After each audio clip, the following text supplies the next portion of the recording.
Najhoršia bielkovina na svete nie je hovädzie, slanina ani párky. Nie, tá skutočná svínska proteínová bomba pre telo sa volá sójový proteín. Ten prechádza toľkými chemickými procesmi, že by si ho ani pes nezobral. Používajú sa toxické zvyšky ako hexán, áno, ten sprostý rozpúšťadlový sajrajt, co je aj v benzíne. Potom ho odfarbia, odmastia, niekedy dokonca vybielia pod vysokým tlakom a teplom, celé peklo v laboratóriu.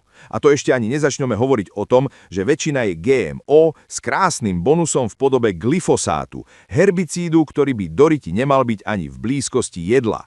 Takže keď porovnáš túto sračku s inými zdrojmi bielkovín, mäso, vajcia, ryby, sójový proteín je aspoň 1000-krát horší. Nech sa volá izolát, koncentrát alebo texturovaný rastlinný proteín, stále je to chemicky prevarený odpad. Sleduj ma, ak chceš vedieť, ktoré bielkoviny tvoje telo kurva skutočne potrebuje.